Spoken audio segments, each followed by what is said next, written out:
Hello there, I'm Tina O'Dwyer, tourism trainer, facilitator, clarity coach and founder of The Tourism Space. Thanks for joining me on this video. I'm really passionate about visioning and the power of visioning, and in this video in a little while I want to share with you some of the science behind why it works and why it's so important. Before I do that though, I want to share a little story with you, or maybe quite a long story with you, about something personal that happened in my life quite a long time ago. I was living in England away from home and I was trying to pass my driving test. It was something that was very important for work at that time. I failed my first test spectacularly. Despite the fact that I was a pretty accomplished driver, I crumbled in the test and anything that could go wrong did go wrong. So I immediately scheduled a repeat test. When that came around, the date didn't work for my driving instructor and I couldn't have his car for the actual test. And that was a big problem because I didn't have any family around me that I could borrow a car from either. So with a week to my test, I was desperately looking for any instructor who would take me on and let me have their car for the day of the test. And I came across a man who was recommended to me on the basis that he specialised in hopeless cases. Now, while I didn't think I was a hopeless case, I was pretty desperate at that time with a week to go and no car. So he agreed to take me on the basis that I would do 5 one-hour lessons with him. And I explained that it wasn't that I didn't know how to drive, I just needed the car and I probably didn't really need the lessons. But that was his condition, and so I went with that. And what happened after that has stayed with me for a long time, because we did do the 5-hour lessons, and every evening for a week he pulled up outside my house at 5 o'clock, but we never left the driveway. We spent 5 full hours sitting in the car, and I might be the only person in the world who's ever paid for driving lessons and never actually moved an inch or a centimetre. But what he did do instead, he was way ahead of his time, is we sat in the car and he said to me, "You didn't fail your test because you didn't know how to drive. You failed your test because you lacked belief." And what he did was he focused very much on clearing that bad memory out of my mind of the really disastrous test and creating a new positive vision for myself, what I now would call a vision. So we sat there and we closed our eyes and I talked through the situation that would arise when I passed my test. And I visualised in great detail and spoke aloud to him with my eyes closed what it was going to be like walking out of that centre with my certificate in my hand that said pass, meeting him, shaking his hand, maybe having a hug, ringing my parents and telling them that I passed my test, walking back into the office, which this time wouldn't be a walk of shame but a walk of delight, where I went and told everybody, and then imagining how my life would change once I had my driving licence and once I had a car. So that was the first thing we did. Then he set about changing the picture in my mind of the really bad test. So we shaded that in black in my mind, and he asked me to come up with a time when I had really enjoyed driving, when it was lovely, when I had a great time. And we shaded that in white in my mind. And we went through a process of making this positive picture really bright and really strong, and this one really, really small. And eventually one eclipsed the other. So my image of being really positive was a time when I had been back at home in Ireland and I had been home for a week and I had my parents' car for the week. And I created and replayed the video of days that I drove that car. It was sunny, I had music playing on the radio, I was singing a song out loud, I was going to meet my parents, or my friends I think, looking around me in the fields, and everything about it was positive. And I described and I thought about and I really imagined myself back in that situation. That was the video I had playing in my mind. Then he gave me sentences that I had to repeat every morning when I woke up for the week, and to him when I got in the car for each of my lessons. And they were things like, "I love driving. I am delighted I have a driving test. I'm delighted that I'm getting to prove what a good driver I am. I love this driving examiner. He really likes me and I really like him." It sounded crazy, but as I said, I needed the car. So I kept repeating these affirmations, what I now know were affirmations.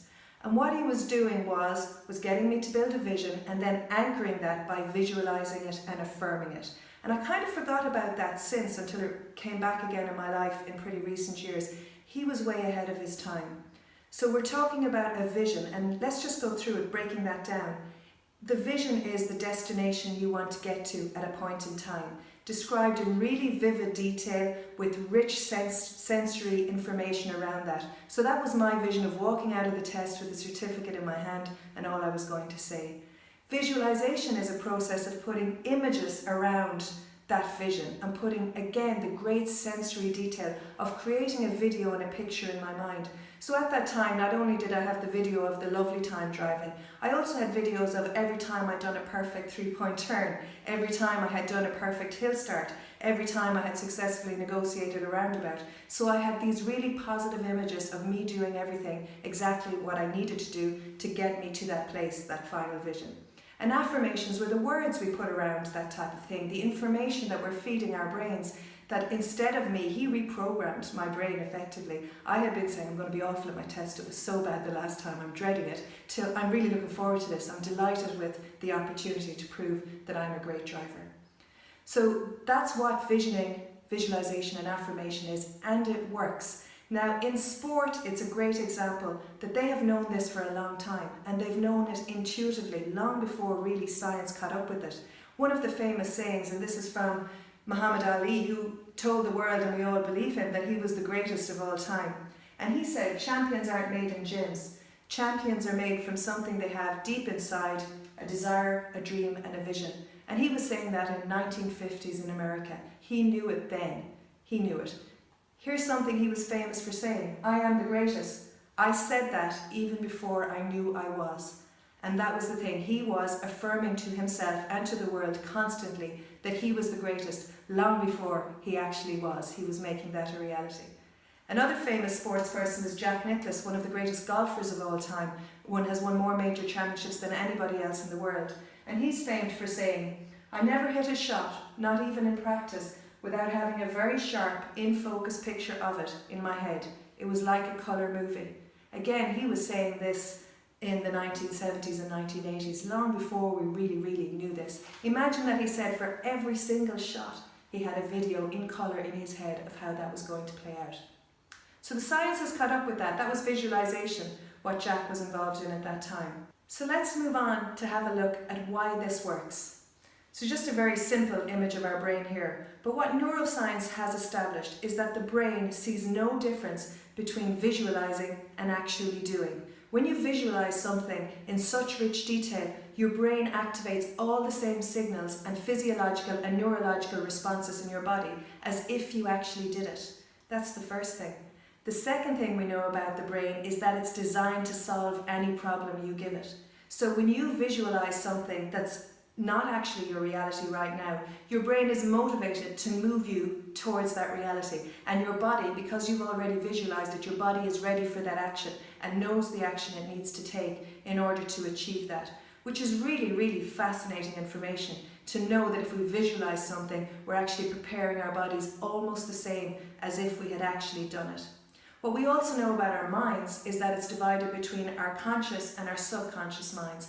And this iceberg is often used as a way to visually depict this.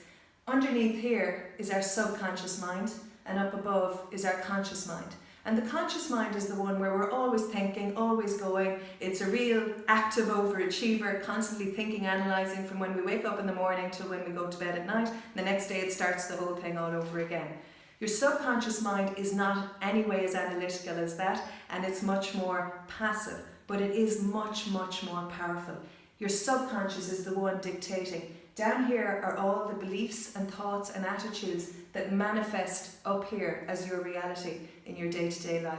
And science has established that our thoughts, our beliefs, and our thoughts and our beliefs inform our reality. What we think and what we say to ourselves actually creates our outcome, because our brain, for the reasons we mentioned earlier, is designed to bring us towards that outcome. And we know that down here in the subconscious are our deeply rooted beliefs, and a lot of the time, because it's our subconscious, we're not even aware of what we believe and what we think. But we do also know that we can reprogram what we believe in and what we think. And to do that, we first have to get an understanding of what we're already thinking at that level. And what science has established about the brain, or the subconscious mind rather, is that it is creative. It is designed to find solutions. That's number one.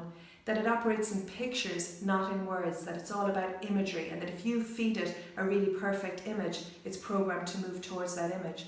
We also know that it operates in the present tense. It doesn't differentiate between other tenses, and we also know that it doesn't differentiate between positive and negative. So if you say, a positive sentence and a negative sentence, it just hears the kernel of the sentence. Like, for example, I wish to have financial security, or I don't wish to have financial security, it just hears financial security and moves toward that. So with all that knowledge, 3 very important things have been established as to why visioning, visualization and affirmations actually work. The first one is it activates your creative powers. We know the subconscious is creative. So when you feed it very strong words and very strong images and strong sensory information about exactly what you want, it is designed to bridge that gap between where it is now and to where you are. It activates the creative solutions that bring you to where you want to go. The second thing it does is it programs your RAS, or your reticular activating system. Now what's that? That is, I suppose to explain it best, as we all know in today's world we are bombarded with all kinds of information and stimuli and things that we see and hear around us all the time. Some estimate that could be as many as 8 million different things that are in our environment at any particular point in time. And it's impossible for our minds to actually process that and do anything with it. So what the RAS does is it filters all that information and it lets into you the things you need in order to survive, or the things you want in order to do whatever it is you're doing at that particular point in time. So it's like a filter.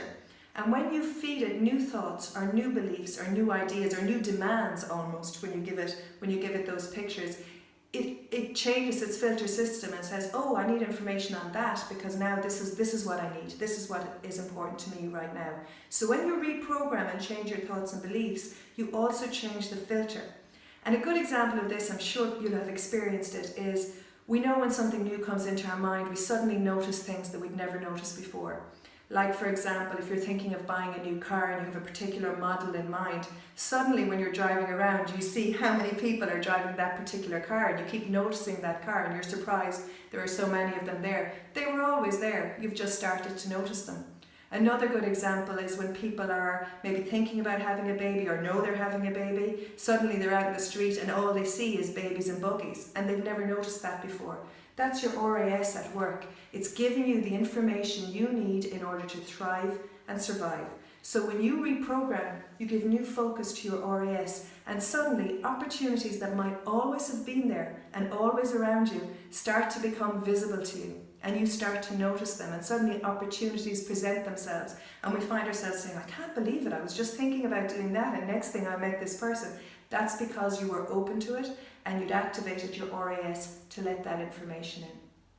And the third thing that scientifically we know it does is that when you give strong visualization and affirmation to your brain and your subconscious mind, you're creating a magnetic energy, and it attracts similar energy to yourself. Now what that means is we know that everything around us is vibrating. Everything is made of energy, and all energy has a frequency at which it vibrates. We are vibrating a certain frequency all the time, and we know that vibration attracts like vibration. So this is commonly called the law of attraction. You will attract to yourself the things that are at the same frequency as what you are giving out. And it is actually impossible to attract, if you're operating at low frequency, to attract something of high frequency into your life. But if you start to reprogram your mind with your words and your images, you change your frequency and you can move up to meet the things that you desire that are operating at that higher frequency. So that's how energy, magnetic fields works. That's how the law of attraction works scientifically. Like we said, sports people have known this for a long time. My driving instructor at the time knew that, now that I realise that in reflection.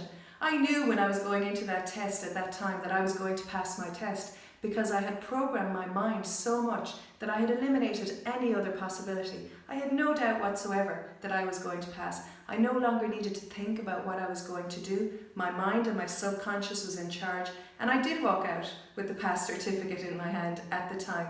And the instructor said to me, which has always stuck with me, he said, congratulations, well done. He said, I've never had someone do their test and hum all the way through the test. I said, was I humming? And what I had been doing was humming the song that I had been playing in the video of the Positive Time, the song that had been playing in the radio in my parents' car, in that video I had been playing. So your mind is massively, massively powerful. You've got to feed your mind by giving it a strong vision, so the picture of where you want to get to, the destination of where you want to get to, and then you lock that in, you anchor it by affirming it and visualizing it on a daily basis. So give it a go. I hope that works for you, and I wish you lasting success.